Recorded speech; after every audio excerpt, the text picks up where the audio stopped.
बिस्मिल्लाहिर्रहमानिर्रहीम। अस्सलाम वालेकुम स्टूडेंट्स, कैसे हैं आप? मैं हूं इमरान सिद्दीक और आज हम अपने टॉपिक में बात करेंगे रेक्टेंगुलर कंपोनेंट्स ऑफ वेक्टर्स के।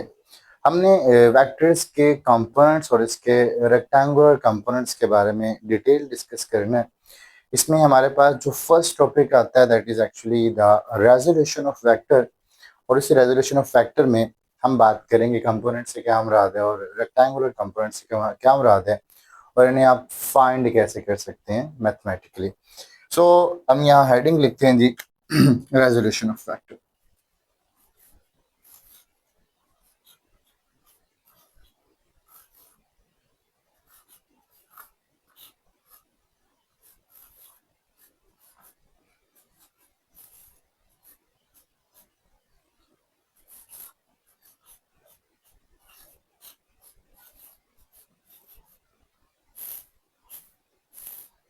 Okay students, resolution of vector से क्या मुराद है और हम यहाँ जानना चाह रहे हैं बेसिकली कि वेक्टर के कंपोनेंट से क्या मुराद है।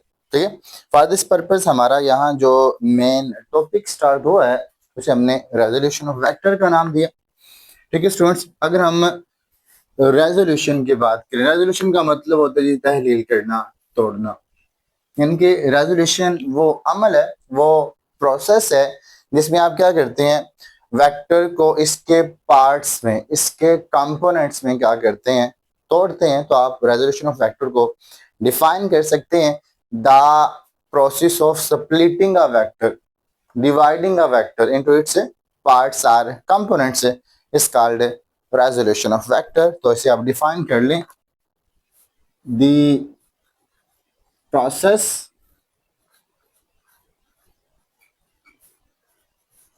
of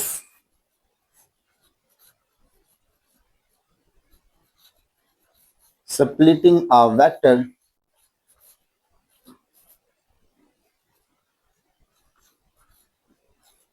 into its parts or component। Vector को उसके कंपोनेंट में तोड़ने का अमल स्टूडेंट्स रेजोल्यूशन कहलाता है। यहाँ हमने जो मेन बात समझनी हुई है कि what is mean by component of vector, vector के कंपोनेंट से क्या मुराद है। उसके बाद हम बात करेंगे रेक्टेंगुलर कंपोनेंट्स के। तो स्टूडेंट्स बात करते हैं what is actually the component of vector. हम स्टेप बाय स्टेप चल रहे हैं जी, कंपोनेंट ऑफ वेक्टर की बात करते हैं। कंपोनेंट ऑफ वेक्टर, वेक्टर के कंपोनेंट से क्या मुराद है। ठीक है जी, अब स्टूडेंट्स वेक्टर के कंपोनेंट के लिए अब हमने कहा कि जी कंपोनेंट से क्या मुराद है, कंपोनेंट पार्ट्स है, पीस है। यानी कि अगर आप किसी भी वेक्टर को तोड़ते हैं, तहलील करते हैं, तो आपको जो वेक्टर के पार्ट्स मिलते हैं उन्हें हम बेसिकली कंपोनेंट का नाम देते हैं। मगर यहाँ मैथमेटिकली, फिजिकली हम इसे क्या कह सकते हैं। फॉर दिस पर्पज आप वेक्टर को स्टूडेंट्स ग्राफिकली ज़ाहिर करें। ग्राफिकली वेक्टर को ज़ाहिर करने के लिए हमने यहाँ कोऑर्डिनेट सिस्टम लिया है वह। ठीक है, मान लें हमारे पास 2 डायमेंशनल कोऑर्डिनेट सिस्टम है जिसमें ये एक्स एक्सिस है और ये हमारे पास वाई एक्सिस है। ये आप थर्ड डायमेंशन भी ले सकते, that is actually the Y axis. लेकिन मैं यहाँ अपनी आसानी के लिए 2 डायमेंशनल यानी कि प्लेन कोऑर्डिनेट सिस्टम को कंसिडर कर रहा हूँ। अगर आप यहाँ एक वेक्टर फर्ज करें, ओरिजिन ओ से स्टार्ट हो रहा है वेक्टर, और हम कहते हैं यहाँ हमारे पास एक वेक्टर ए है। ओके स्टूडेंट्स, तो कंपोनेंट से क्या मुराद है कि इस ए वेक्टर की एक्स के लॉन्ग वैल्यू या वाई एक्सिस के लॉन्ग वैल्यू या जेड एक्सिस के लॉन्ग वैल्यू, वेक्टर की किसी भी एक्सिस के लॉन्ग इसकी जो इफेक्टिव वैल्यू है स्टूडेंट्स वो इसका कंपोनेंट कहलाएगी। और हम बेसिकली इस लेक्चर के एंड पर इफेक्टिव का प्रैक्टिकली रियल लाइफ से एग्जांपल लेते हुए मतलब समझाएंगे कि बेसिकली इफेक्टिव से क्या मुराद है। ठीक है, मगर फिलहाल इस चीज को एज इट इज लेकर चले कि वेक्टर की एक्स के लॉन्ग वैल्यू या वाई एक्सिस के लॉन्ग वैल्यू या जेड एक्सिस के लॉन्ग वैल्यू क्या कहलाती है स्टूडेंट्स, इसका कंपोनेंट कहलाती है। ठीक है जी, और हमने इन कंपोनेंट्स को स्टूडेंट्स से मालूम करना। तो हमारा जो मेन टॉपिक है वो क्या है, रेजोल्यूशन ऑफ वेक्टर। कि आप क्या करें, वेक्टर को उसके कंपोनेंट्स में तहलील कर दें, तोड़ दें। तो हमें इनिशियली क्या दिया गया है, हमें इस 2 डायमेंशनल कोऑर्डिनेट सिस्टम में एक वेक्टर ए दिया गया है और इस ए वेक्टर का हमें एक एंगल थीटा दिया गया। हम जानते हैं स्टूडेंट्स है कि एक वेक्टर की दो प्रॉपर्टीज हैं, उसकी मैग्नीट्यूड और उसका उसके डायरेक्शन, हम डायरेक्शन को यहाँ एंगल है थीटा से ज़ाहिर करते हैं। ठीक है, यहाँ आप कंपोनेंट की स्टूडेंट से डेफिनेशन कोड कर सकते हैं। कंपोनेंट से क्या मुराद है, the effective value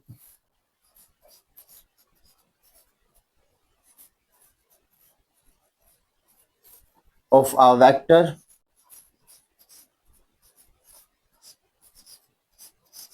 in the given direction।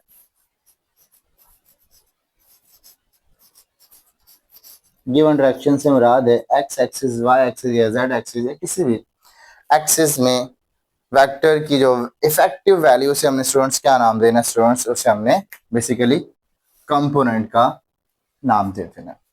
अब हमें एक वेक्टर ए गिवन है और हमने क्या करने हैं स्टूडेंट्स, इसके कंपोनेंट्स मालूम करने हैं। मैं उस डायग्राम को फॉलो करूंगा और वेक्टर क्या मालूम करेंगे, हम कंपोनेंट्स मालूम करेंगे। हमें एक वेक्टर ए दिया गया, इस वेक्टर को हम ओ पी लाइन से रिप्रेजेंट कर रहे हैं और हमने क्या करने हैं स्टूडेंट्स, इसके कंपोनेंट्स मालूम करने हैं। मैं इस डायग्राम को यहाँ दोबारा ड्रा कर रहा हूँ वहां भी काम कर सकते हैं मगर मैं अपनी आसानी के लिए यहाँ दोबारा ड्रा कर रहा हूँ।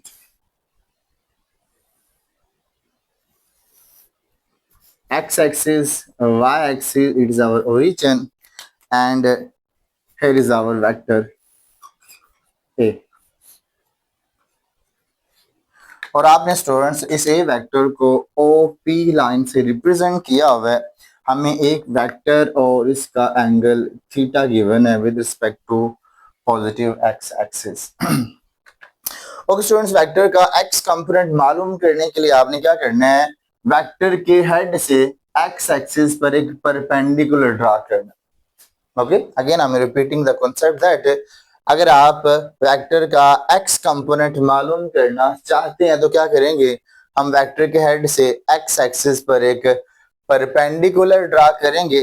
परपेंडिकुलर क्या होता है, ऐसी लाइन जो इस एक्सिस पर 90 के जाविये पर हो। तो हम स्टूडेंट्स यहाँ परपेंडिकुलर ड्रा कर रहे हैं। मैं रेड लाइन में परपेंडिकुलर ड्रा कर रहा हूँ कि हमने यहाँ से एक डॉटेड लाइन ड्रा की जो कि एक्स एक्सिस पर कितने एंगल पर स्टूडेंट्स 90 के जाविये पर है। फिर जहां परपेंडिकुलर फॉल करेगा वहां से लेकर वेक्टर की टेल तक वेक्टर का एक्स कंपोनेंट कहलाएगा। इसे आप ए एक्स का नाम दे सकते हैं। ठीक है, ए एक्स या इसे हम कहेंगे the projection of vector a along the x axis. और यहाँ जहां वेक्टर के हेड से हमने एक्स एक्सिस पर परपेंडिकुलर ड्रा किया, आप उस पॉइंट को एम पॉइंट से डिनोट कर सकते हैं।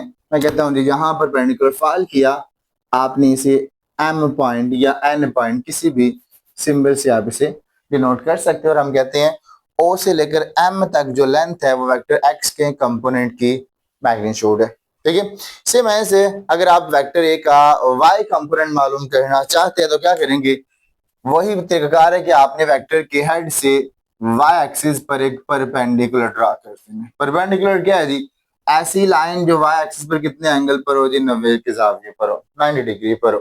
फिर जहां स्टूडेंट्स परपेंडिकुलर फॉल करेगा वहां से लेकर वेक्टर की टेल तक वेक्टर का वाई कंपोनेंट कहलाएगा। तो स्टूडेंट्स यहां से लेकर यहां तक जो लेंथ है इसे मैं वेक्टर के वाई कंपोनेंट से ज़ाहिर कर रहा हूँ।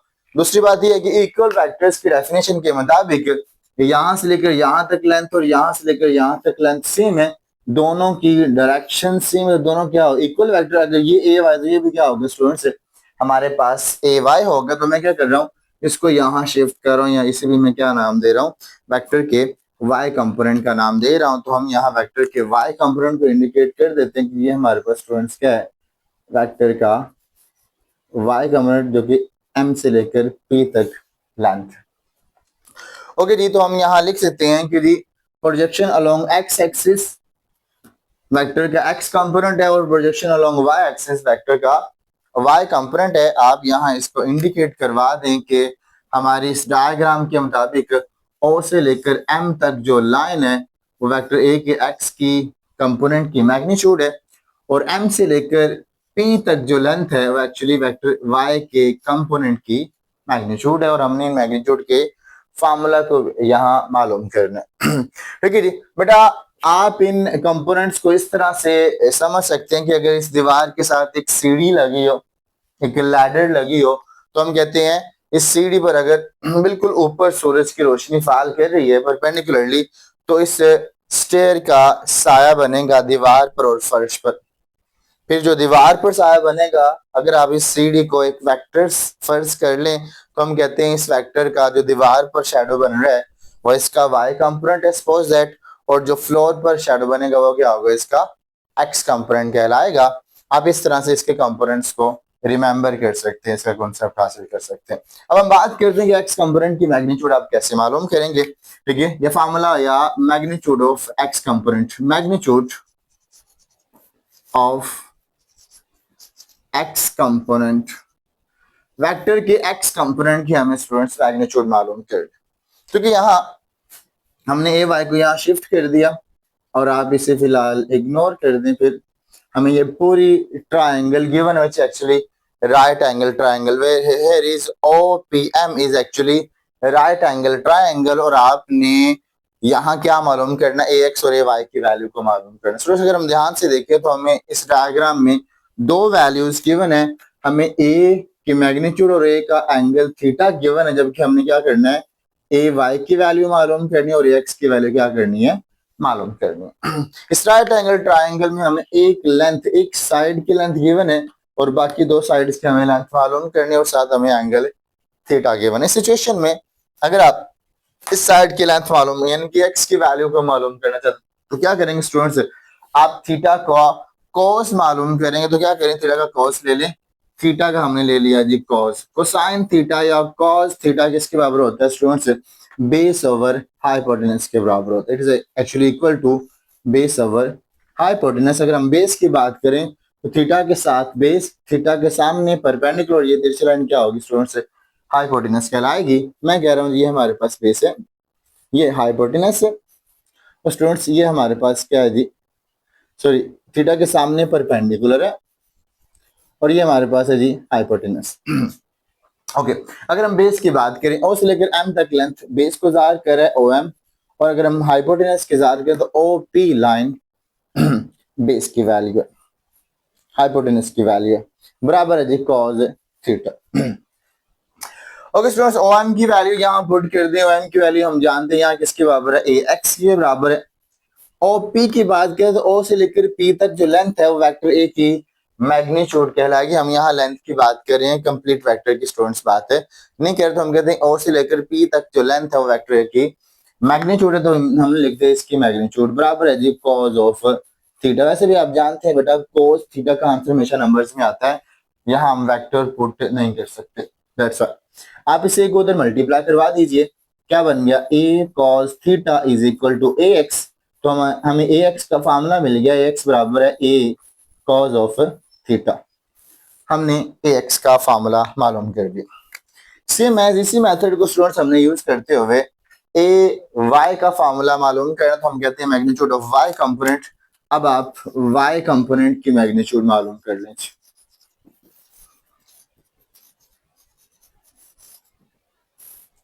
Y component, same as Y component की मैग्नीट्यूड को मालूम करने के लिए क्या करें स्टूडेंट्स, थीटा का साइन ले ले, तो हम यहाँ थीटा का साइन ले रहे हैं, थीटा का आपने ले लिया स्टूडेंट्स साइन। अब याद रखिए sine theta perpendicular over hypotenuse के बराबर है, हमने लिख दिया sine theta is equal to perpendicular over hypotenuse. और अगर हम परपेंडिकुलर की बात करें तो ओ से लेकर एम तक परपेंडिकुलर को शो कर रहे हैं, सॉरी एम से लेकर पी तक, एम से लेकर पी तक लेंथ परपेंडिकुलर थीटा के सामने होता है जी परपेंडिकुलर। और ये हमारे पास क्या है जी हाइपोटेनस, ओ से लेकर पी तक किसके बराबर है जी, साइन है थीटा के बराबर है। साइन थीटा एम पी की क्या वैल्यू स्टूडेंट्स है, हमारे पास एम पी की वैल्यू ए वाई है और ओ पी की वैल्यू वेक्टर ए की मैग्नीट्यूड है। इसे कोसाइन के साथ मल्टीप्लाई करवा दें, A sine theta is equal to A Y. Okay, left को राइट और राइट को आप लेफ्ट बना दें, ए वाई किसका बराबर आ गया, ए साइन थीटा के बराबर आ गया।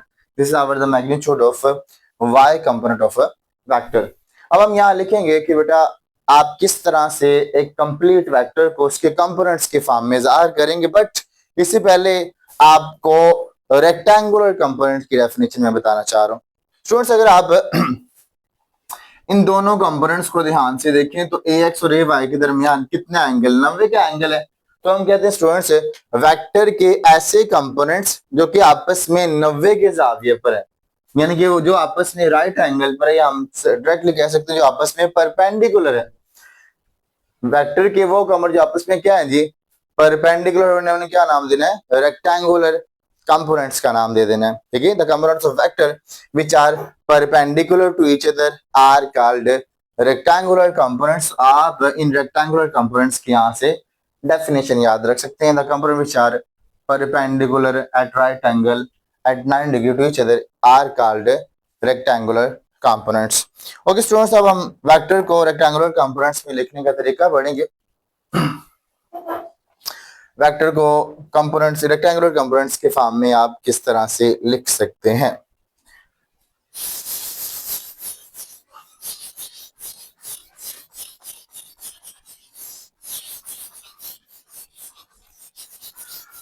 ओके स्टूडेंट्स, वेक्टर को कंपोनेंट्स की फॉर्म में लिखने के लिए आपको यहाँ एक बात रिकॉल करनी जो कि आपने मैट्रिक में पढ़ी, वेक्टर का addition, head to tail rule, vectors को ऐड करने का तरीका। अगर यहाँ हम ध्यान से देखें तो ax और ay दोनों आपस में ऐड हो रहे हैं। हेड टू टेल रूल के मुताबिक हमने पढ़ा था पहले वेक्टर की टेल दूसरे वेक्टर के हेड के साथ ज्वाइन की जाएगी, and to get the resultant vector पहले वेक्टर की टेल आखिरी वेक्टर के हेड के साथ ज्वाइन होगी। ठीक है, तो जो कि इंटर में आपका हेड टू टेल रूल वाला टॉपिक नहीं है, तो हमने इसको यहाँ टच नहीं किया। हेड टू टेल रूल के मुताबिक हमने ये सारा कॉन्सेप्ट देखा, और हमने यहाँ ये भी देखा स्टूडेंट्स कि यहाँ जो ए वेक्टर है वो ax और ay का क्या है जी, रिजल्टेंट है। और अगर हम रिजल्टेंट की बात करें स्टूडेंट्स, तो रिजल्टेंट वेक्टर बाकी वेक्टर्स के सम के बराबर होता है। ठीक है, तो आप लिख सकते हैं कि वेक्टर ए ax और ay दोनों के सम के बराबर है। तो हम यहाँ लिख सकते हैं इस कॉन्सेप्ट के मुताबिक students A vector is equal to A का एक्स कंपोनेंट वाला वेक्टर और ए के वाई कंपोनेंट वाला वेक्टर। मगर यहाँ हमने वेक्टर की फॉर्म में से शो नहीं किया। आप एक वेक्टर को कंपोनेंट, एक कंप्लीट वेक्टर को कैसे शो करेंगे अगर इसकी डायरेक्शन यहाँ फिलहाल हमें नजर नहीं आ रही। तो हमने यहाँ एक और कॉन्सेप्ट रिमेंबर करना है, that is actually the unit vector. ठीक है, यूनिट वेक्टर से क्या मुराद है? यूनिट वेक्टर ऐसा वेक्टर जिसकी मैग्नीट्यूड 1 है और ये गिवन वेक्टर की डायरेक्शन को जाहिर करता है, उसे हमने क्या नाम देना स्टूडेंट्स? यूनिट वेक्टर का नाम देना। और याद रखिए यूनिट वेक्टर एक वेक्टर की डायरेक्शन को जाहिर करता है, और अगर कोई वेक्टर खास तौर पर एक्स एक्सिस के अलोंग है तो उसका यूनिट वेक्टर आई कैप होगा, और अगर कोई वेक्टर वाई एक्सिस के में होगा तो क्या होगा, उसका यूनिट वेक्टर जे कैप होगा, और अगर कोई वेक्टर z एक्सिस के होंगे तो क्या होगा, उसका unit vector students k cap होगा। तो हम कहेंगे ए वाई का यूनिट वेक्टर क्या है, यहाँ j कैप है, और ए एक्स का क्या है जी, i कैप है। अगर आप यूनिट वेक्टर के फार्मूला को यहाँ इंडिकेट करें, फिलहाल मैं बस आपके याद आने के लिए लिख रहा हूँ कि हम कहते हैं किसी भी वेक्टर का यूनिट वेक्टर बराबर है वेक्टर बटा वेक्टर की मैग्नीट्यूड। ठीक है, यानी कि अगर आपने ए वेक्टर का यूनिट वेक्टर मालूम करना तो क्या करेंगे, ए वेक्टर को उसी के मैग्नीट्यूड पर डिवाइड करवा देंगे। आप इस ए को इसके कैप से मल्टीप्लाई करवा दें, A into A cap is equal to A vector. तो आप एक वेक्टर को मैग्नीट्यूड और यूनिट वेक्टर के फॉर्म में इस तरह से लिख सकते हैं। अगर इसी मेथड को फॉलो किया जाए तो ए एक्स वेक्टर को हम क्या लिखेंगे कि हम कहेंगे ए एक्स वेक्टर, इसी को हम फॉलो कर रहे हैं स्टूडेंट्स। तो हम कहेंगे स्टूडेंट्स ए एक्स वेक्टर जो कि वेक्टर ए का कंपोनेंट है, एक्स कंपोनेंट बराबर ए एक्स की मैग्नीट्यूड साथ इसका यूनिट वेक्टर। इसका यूनिट वेक्टर क्या है स्टूडेंट्स? इसका यूनिट वेक्टर है जी आई कैप। तो आप ए एक्स को उसके कंपोनेंट सॉरी इसके यूनिट वेक्टर की फॉर्म में कुछ यूं लिख सकते हैं। ठीक है, तो आप इस मेथड को फॉलो करते हुए ए एक्स और ए वाई को उसके यूनिट वेक्टर की फॉर्म में लिख दें कि हमने कहा ए एक्स एक्चुअली क्या है, ए एक्स साथ ए कैप, और ए वाई क्या है, A Y with J cap is equal to A vector. This is actually the method to write a vector into their rectangular components. Vector को उनके रेक्टेंगुलर कंपोनेंट्स के form में लिखने का तरीका। ओके जी, यहां तक हमने ये पढ़ा, और नेक्स्ट हम बात करते हैं रेजोल्यूशन के opposite, that is actually the composition of vector. Composition of vector से क्या मुराद है? हम इसका सेकंड पार्ट करने जा रहे हैं, that is actually the composition of a vector, vector को कंपोज कर, कंपोजिशन से क्या मरा। ओके स्टूडेंट्स, अगर हम वेक्टर की कंपोजिशन की बात करें, कंपोजिशन से क्या मरा, तो हम कहते हैं वेक्टर को उसके कंपोनेंट्स ऐड करते हुए मालूम करना, यानी कि रेजोल्यूशन के बिल्कुल ऑपोजिट टॉपिक। रेजोल्यूशन क्या था, हम वेक्टर को स्प्लिट कर रहे थे, तोड़ रहे थे। अब हमने क्या करना है, वेक्टर के स्प्लिटेड पार्ट्स को कंबाइन करना है। ओके, और हमने क्या करना है, एक मुकम्मल है वेक्टर मालूम करना है। फॉर दिस पर्पस हम इसी डायग्राम को फॉलो करेंगे। ठीक है, इस डायग्राम को यहाँ इंडिकेट हम कर रहे हैं कि हमारे पास ये एक्स एक्सिस है स्टूडेंट्स, ये वाई एक्सिस है, और यहाँ हमें एक वेक्टर ए मालूम करना है और इसका एंगल थीटा मालूम करना है। अगर हम यहाँ मेन रिक्वायरमेंट्स की स्टूडेंट्स बात करें, तो कंपोजिशन ऑफ वेक्टर में हमें दो चीजें गिवन है, यानी कि वेक्टर का एक्स कंपोनेंट गिवन है और वेक्टर का वाई कंपोनेंट गिवन है। आपने क्या करना है, कंप्लीट वेक्टर बयान करना है। कंप्लीट वेक्टर से मुराद है आपने वेक्टर की मैग्नीट्यूड और उसकी डायरेक्शन, ओरिएंटेशन, थीटा एंगल मालूम करना है। अगर हम इससे पहली बात करें, मैंने आपको बताया था ऑलरेडी कि हमें रेजोल्यूशन ऑफ वेक्टर में वेक्टर और एंगल थीटा गिवन था और हमने ए एक्स और ए वाई की वैल्यू को मालूम किया था। लेकिन हमने क्या किया, अब हमें ए एक्स और ए वाई की वैल्यू गिवन है और हमने क्या करना स्टूडेंट्स, हमें एक कंप्लीट वेक्टर मालूम कर। ठीक है, फॉर दिस पर्पस आप इसी डायग्राम को जहन में रख सकते हैं। ठीक है, इस डायग्राम के मुताबिक बस मैंने इंडिकेट किया कि ये वेक्टर हमें मालूम करना है जी। ओके स्टूडेंट्स, इस डायग्राम के मुताबिक हम देख सकते हैं कि O M P it is actually the right angle triangle. O M P is actually the right angle triangle. ये हमारे पास एक राइट एंगल ट्रायंगल है और इस राइट एंगल ट्रायंगल पर आप अप्लाई कर दें पाइथागोरस थ्योरम। रीजन क्या, हमें ए एक्स और ए वाई गिवन है। अगर हमें दो साइडें गिवन है और एक साइड मालूम किया, तो आप क्या करेंगे, यहाँ मसला फिथागोरस यानी कि पाइथागोरियन थ्योरम अप्लाई करेंगे। ठीक है, तो अब यहाँ लिख दें, in right angle triangle OPM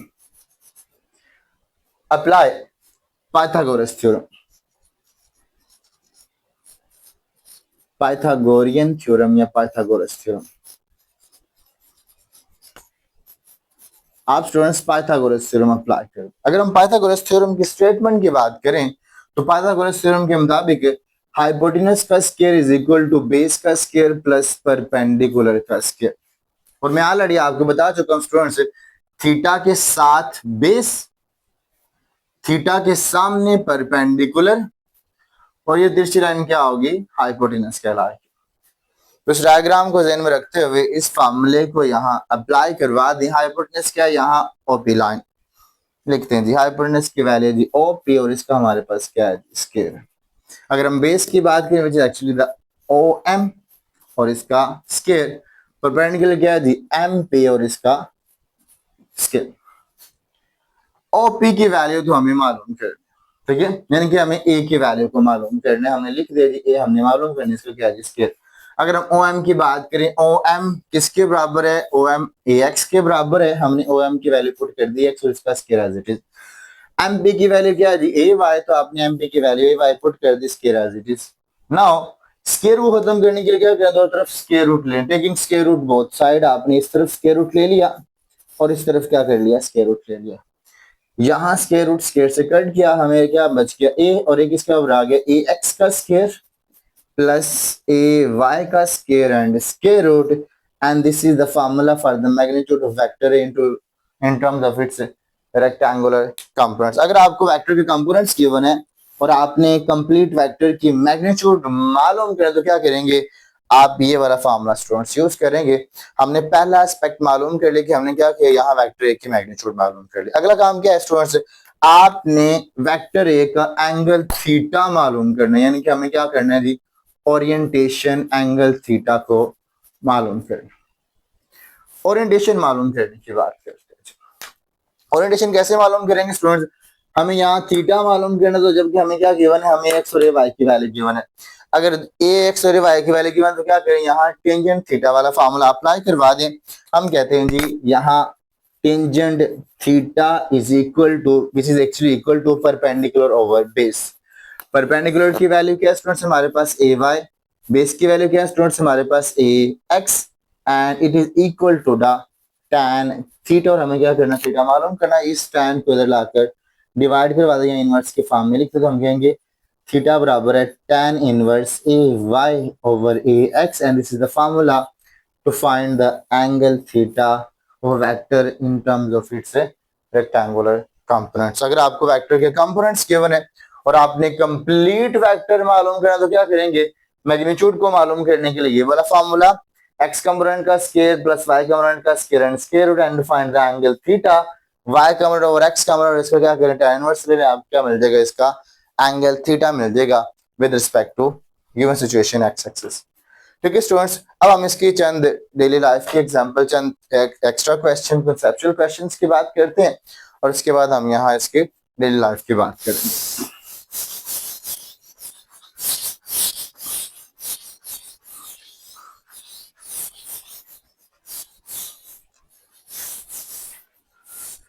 ठीक है जी, अगर हम यहाँ चंद कंसेप्चुअल क्वेश्चंस की बात करें स्टूडेंट्स, तो हमारे पास यहाँ पहला क्वेश्चन है कि if one of the component of vector is not zero can its magnitude be zero.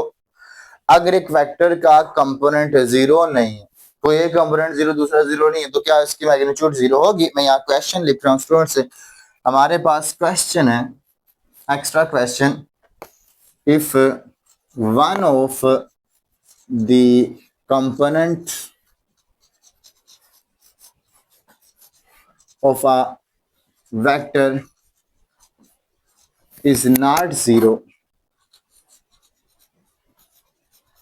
can its magnitude be zero।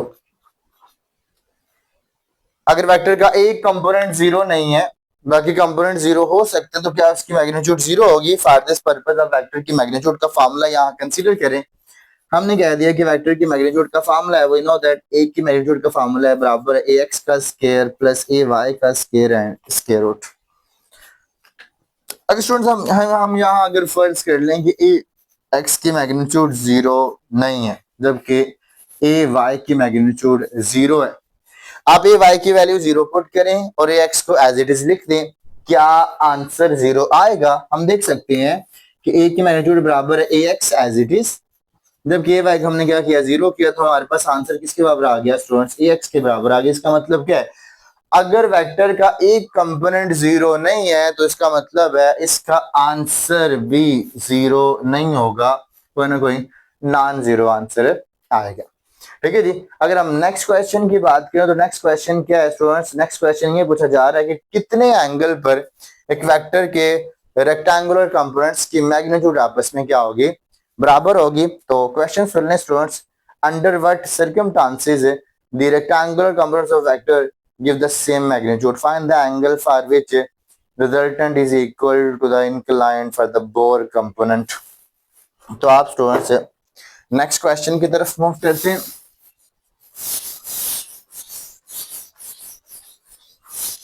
We have to find the condition under which two components are equal to each other. Condition या circumstances under which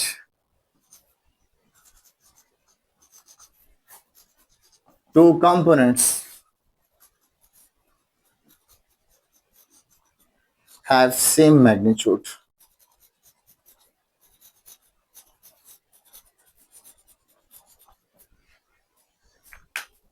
okay जी, given situation के मुताबिक हमने given condition लिखनी है कि given condition वो हमें दे रहा है कि दोनों कंपोनेंट्स की मैग्नीट्यूड सेम है। अगर हमारे पास दो कंपोनेंट्स है ए एक्स और ए वाई, तो हमने कहा गिवन कंडीशन के मुताबिक दोनों की मैग्नीट्यूड सेम, ठीक है। और अब ये जानते हैं कि एक्स किसके बराबर है, एक्स ए कॉस थीटा के बराबर, और ए वाई किसके बराबर है, ए साइन थीटा के बराबर। यहाँ ए और ए सेम है, आपस में कट जाएंगे। आप स्टूडेंट इस कोस को साइन पर लाके डिवाइड करवा दीजिए, यहाँ साइन बच गया, इस कोस को यहाँ ले आए, यहाँ कुछ नहीं तो वन है। साइन ओवर कॉस किसके बराबर होगा, टेंजेंट थीटा के बराबर होगा, किसके बराबर आ गया, वन। टेन को तो लेकर इनवर्स की फॉर्म में लिख दें, tan inverse one is equal to theta, और टेन इनवर्स वन किसका बराबर होता है जी 45 डिग्री। इसका मतलब स्टूडेंट्स अगर एक vector two dimensional coordinate system में 45 के जाविये पर होगा, ये एंगल 45, तो इसका एक्स कंपोनेंट और वाई कंपोनेंट दोनों आपस में क्या होंगे, दोनों की लेंथ, दोनों की मैग्नीट्यूड स्टूडेंट से बराबर होगी। ठीक है जी। नेक्स्ट क्वेश्चन की बात करते हैं जी। Can a vector have component greater than vector magnitude, क्या वेक्टर का कंपोनेंट रिजल्टेंट वेक्टर से बड़ा हो सकता है?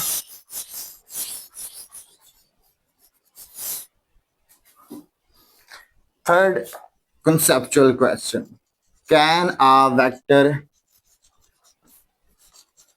have component greater than magnitude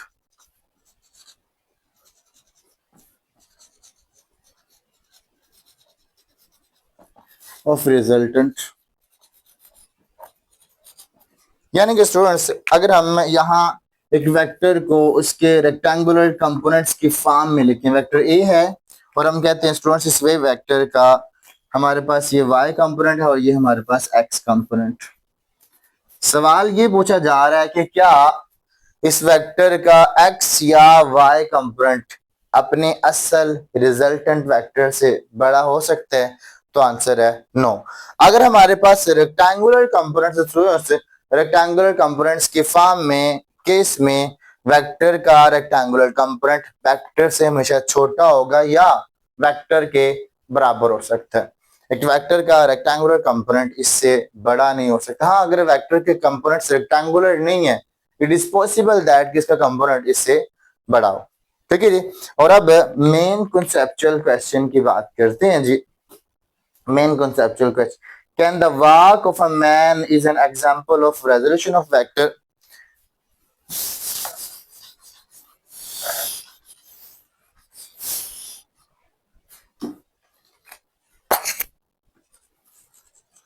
Can the walk of a man is an example of resolution of vector? क्या किसी भी पर्सन की जो वाक है, चलना है, वो रेजोल्यूशन ऑफ वेक्टर की एग्जांपल है? तो इसका आंसर है yes, our walk is actually the example of resolution of vector. हमारी वाक एक्चुअली रेजोल्यूशन ऑफ वेक्टर की एक एग्जांपल है अगर हम यहाँ इंडिकेट करें रेजोल्यूशन ऑफ वेक्टर को। ठीक है, तो स्टूडेंट्स हम यहाँ इंडिकेट करें, suppose that here is our person जो कि मूव कर रहा है।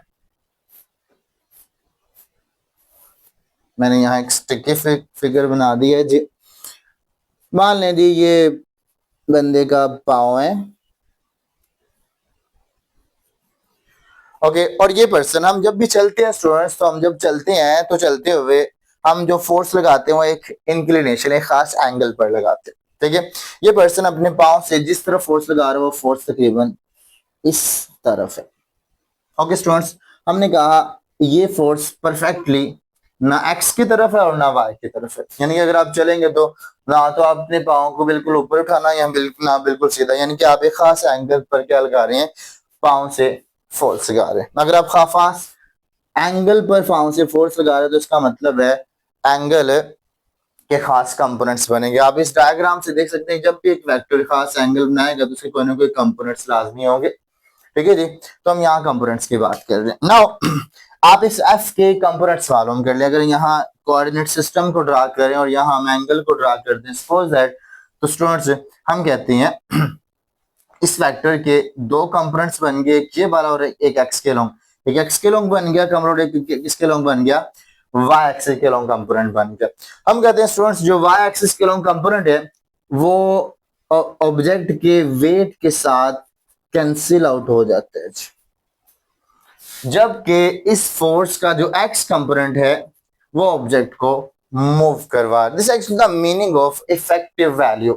ठीक है, यानी कि ये पर्सन जो खास एंगल पर फोर्स लगा रहा है, उस खास एंगल पर फोर्स लगाने के बाद किस कंपोनेंट का इफेक्ट नजर आ रहा है, हम देख सकते हैं सिर्फ एक्स एक्सिस की तरफ ये ऑब्जेक्ट मूव करे। इसका मतलब ये इसकी इफेक्टिव वैल्यू है, इसे हमने इफेक्टिव कंपोनेंट्स का नाम दिया और हमने यहाँ ये भी जस्टिफाई किया कि जब भी कोई पर्सन वॉक करेगा, मूव करेगा, और वो किसके एग्जांपल होगी स्टूडेंट्स, रेजोल्यूशन ऑफ वेक्टर की एग्जांपल होगी। अगर हम कंपोनेंट्स की तादाद की बात करें स्टूडेंट्स, तो एक वेक्टर के इनफाइनाइट कंपोनेंट हो सकते हैं। अगर आप मजीद नीचे की तरफ आए तो हम कहते हैं space coordinate system, 3 dimensional coordinate system में एक्स वाई जेड में एक वेक्टर के 3 कंपोनेंट्स हो सकते हैं। जबकि अगर हम बात करें 2 डायमेंशनल कोऑर्डिनेट सिस्टम यानी कि प्लेन कोऑर्डिनेट सिस्टम की, तो यहाँ एक वेक्टर के 2 कंपोनेंट्स हो सकते हैं, यानी कि कम से कम एक वेक्टर के 2 कंपोनेंट या मैक्सिमम इनफाइनाइट कंपोनेंट पॉसिबल है। आज के लिए इतना ही, अपना ख्याल रखें, अल्लाह हाफिज।